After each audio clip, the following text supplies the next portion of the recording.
up to episode 4 now in Canaries Calling. We're going to start on the squad screen.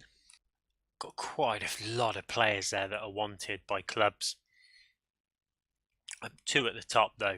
Timm Klose is wanted by, there you go, Liverpool, Man City, Olympique Lyonnais, Paris Saint-Germain, Atletico Madrid and Sevilla. I think it's safe to say Timm Klose is going to be leaving Norwich in the January. He came to me, he said he wanted to play Champions League football, and who can blame him? I said he could go if somebody comes in and offers £13 million for him. So we had to haggle a little bit. I wanted 15 originally. He accepted 13. So if one of those clubs come in for £13 million in January, which is only a couple of weeks away, then he's off ski, which is a shame. I mean, he's been absolutely awesome for us. He's got a 7.49 this season, 3 goals as well, 1 assist in 19 appearances, but he isn't fit at all. He does have to miss a few games, doesn't regain fitness, which is really odd because his natural fitness is 13, his stamina 13, but he just never seems to be 100% fit or even close to 100% fit. Jacob Murphy came to me as well. He's the right-sided of the Murphy brothers, although he's left-footed, so he's more of an inside forward. He also wants to leave. He wants to play Premier League football. He's wanted by Swansea. I basically promised him we're going to get promoted this season, and if I don't, then he can go, which I think is fair enough. Ryan Bennett's another player who's wanted by Villa and Derby, while they can sod off because they're in the same division as us, and I'm not letting him go. He's been really good for us so far this season. Same for Johnny House, and he's wanted by Burnley. Again, Burnley are in the Premier League, but hopefully we'll be swapping places with them next season. Everybody else isn't really playing. Russell Martin's not getting a game. He's wanted by Celtic. Carl Lafferty by Wigan. Naismith, Newcastle and West Ham. Malumbu's only literally just in the last couple of days come back from injury. That's why he hasn't made an appearance yet. He's wanted by AEK in Athens. So I'm expecting a little bit of activity in January. Definitely Johnny Howson and Ryan Bennett are 2 players I want to keep hold of. The rest of them, if decent bids come in for them, then we'll probably let them go. Jacob, I'm hoping, will stay to the end of the season, see if we can get promoted. And Timm Klose, he's got to be going. If all those clubs are interested in him, one of them's going to come in with a bid, aren't they? I think. So how close are we to actually getting promoted and keeping that promise to Jacob Murphy? Well, we are, when it loads up, we are top of the league. We've got 42 points. So we're 4 points clear of Newcastle and of Leeds and of Derby as well, who are all on 38. We've been on a pretty decent run then. We've won 3 of our last 5 games. Newcastle actually on a poor run. They've only won 1 of their last 5, as of Leeds and as of Derby actually. So it's no wonder we've pulled away a little bit of a gap from them. We're taking on Aston Villa today, who are in 8th. But let's take a look at some of the highlights from the last few games.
So we're unbeaten then since that game against Brighton in the last episode.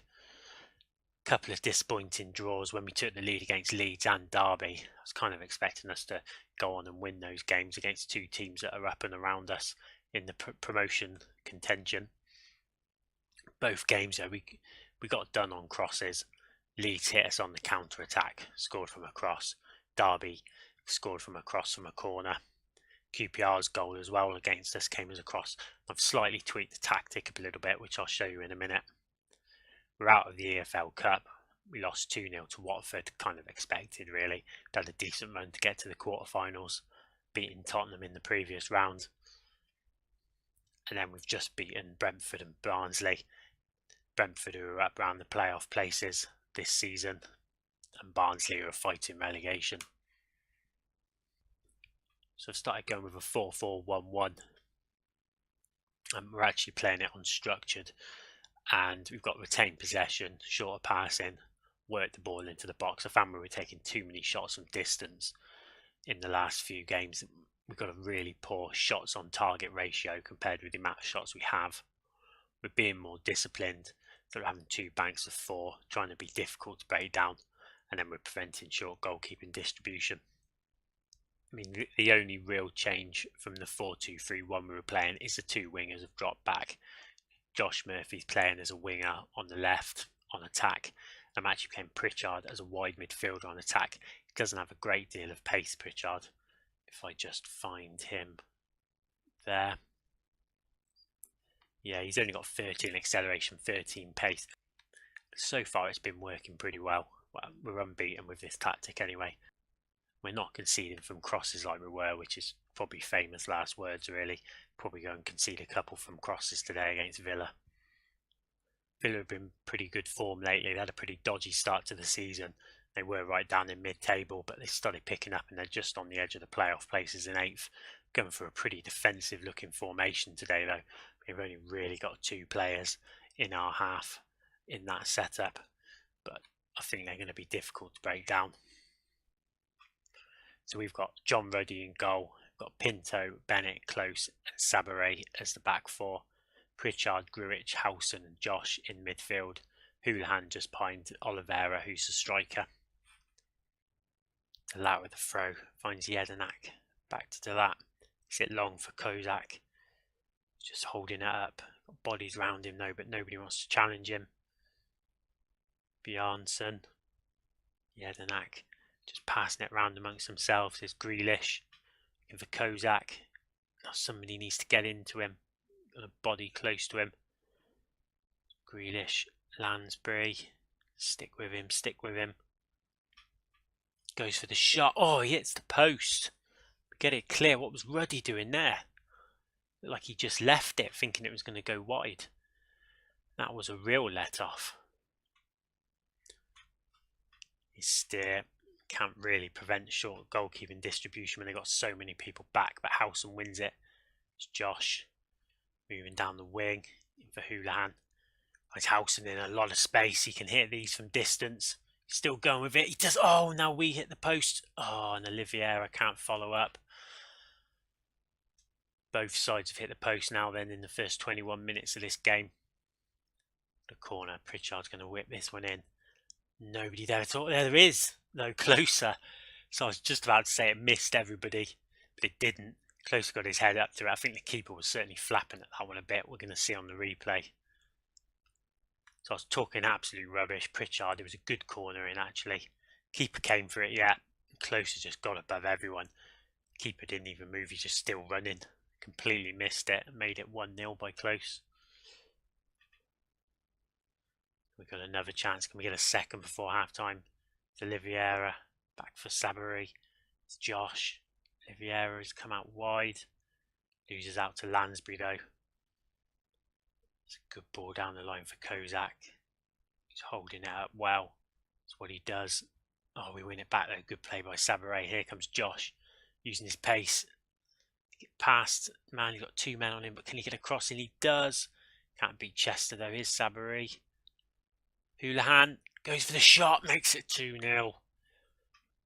Josh absolutely steaming down the wing. Got a pass. I think that was probably Chester. Not sure. Pulled him out wide. Cross comes in, it's headed away. Sabiri could have gone for the shot, but he didn't. Found Houlihan in a much better place. And he makes it 2-0. Half time then, and I'm just going to tell him basically more of the same. Keep it going. Really good half of football. Just taking a look at the fitness of some of the players. It's the usual suspects. It's Timm Klose, who's starting to get tired. Gruich as well. He's a player who gets tired quickly in games. See again, natural fitness 12, stamina 12. So he's not hugely unfit, but I suppose it could be a lot better. He's a young lad, and Houlihan's obviously 34. He's played a lot of football lately, and he doesn't have the natural fitness or the stamina. So I'll keep an eye on those three going into the second half. 65 minutes on the clock, and it's time to make some of those changes. Going to bring Gruich on for Teti, and then Howson could go as a deep line playmaker. Teti can play as a box to box, which he's not bad at that role. And then Oliveira's not having the best of games actually. I'm going to bring James Wilson on, use his pace, and I'm going to save the final substitution. Free kick coming in, Pritchard. It's headed away. Delat's going to clear. Now Hogan's all on his own. They're getting a lot of bodies forward, Villa, but nothing comes of it. This looks like it's going to be a pretty straightforward victory. We're in the final couple of seconds now. No real highlights. That second goal killed Villa off in the first half. And there we go, there's the final whistle. We march on. Comfortable 2-0 win. And I'm pretty happy with that. Nice to have got a few more in the second half though. But I'm not going to complain. Good win. Statistically, we were well in control of that game. Much more possession at 59%.